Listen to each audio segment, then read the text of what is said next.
ఇప్పుడు దీనిలోకి మనం తగినంత జీలకర్ర అయితే తీసుకోవాలి ఫ్రెండ్స్. తర్వాత మిరపకాయలు అండ్ కళ్యామాకు అయితే తీసుకోవాలి. ఇప్పుడు దాంట్లో వేసుకోవాలి ఫ్రెండ్స్. ఇలా మనమైతే ఫ్రై అయితే చేసుకోవాలి. అప్పుడే మనకి టేస్ట్ అనేది బాగుంటుంది. వీటిని మనం ఫ్రై చేసుకోవడం వల్ల మనకు ఎంతో క్రిస్పీగా అండ్ ఎంతో బాగా ఉంటాయి. ఇది అనేది మనం ఇలా ఫ్రై చేసుకోవాలి. అదంతా కూడా మనము వేగే వరకు కూడా వేయించుకోవాలి. అప్పుడే అవి బాగుంటాయి. మనము హై ఫ్లేమ్లో కాకుండా మనము లో ఫ్లేమ్లో పెట్టి వేయించుకుంటే ఇంకా మాడకుండా ఇంకా బాగుంటుంది ఫ్రెండ్స్.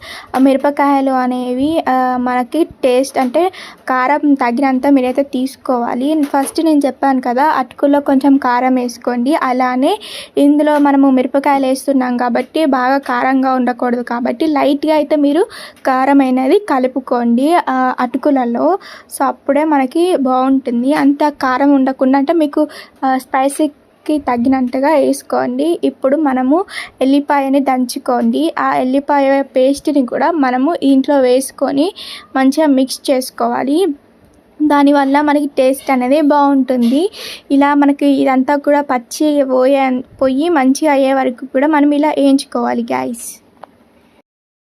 ఈ విధంగా అయిన తర్వాత మనమైతే ఉప్పు అయితే యాడ్ చేసుకుంటున్నాను ఫ్రెండ్స్. నేనైతే ఆల్రెడీ మనం అటుకులో ఉప్పు యాడ్ చేసుకున్నాము. ఇందులో మీకు రుచికి తగినంతగా వేసుకోండి, ఎక్కువ వేసుకోకండి.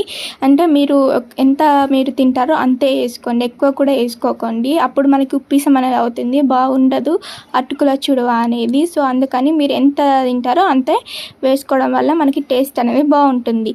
ఇప్పుడు దీంట్లోనే పసుపు అనేది కూడా వేసుకుంటున్నాను. నేను పసుపు వేసుకోవడం మర్చిపోయాను. సో తర్వాత లాస్ట్కి అయితే వేసుకున్నాను. అప్పుడే మనకి కలర్ అనేది వస్తుంది పసుపు వేయడం వలన. ఈ విధంగా మనమైతే వేయించుకోవాలి. ఇప్పుడు ఈ విధంగా అయిన తర్వాత వీటిని అయితే మనము తీసుకొని మనం అటుకులు వేయించుకున్న దాంట్లో ఈ పోనీ అనేది వేసుకొని మంచిగా మిక్స్ చేసుకుంటే అంతే అండి, ఎంతో సులభంగా చేసుకుని మన అటుకుల చుడవ అయితే తయారైపోయింది. మీ అందరికీ నచ్చే ఉంటుందని భావిస్తున్నాను. ఇది ఎంతో టేస్టీగా క్రిస్పీగా ఉంటుంది. మనం స్నాక్ లాగా కూడా తినవచ్చు, ఇంట్లో మనం టైంపాస్గా కూడా తినవచ్చు. ఇది కానీ మీకు నచ్చితే ప్లీజ్ తయారైపోయింది. మీ అందరికీ నచ్చే ఉంటుందని భావిస్తున్నాను. ఇది ఎంతో టేస్టీగా క్రిస్పీగా ఉంటుంది, ఇంట్లో మనం టైంపాస్గా కూడా తినవచ్చు. ఇది కానీ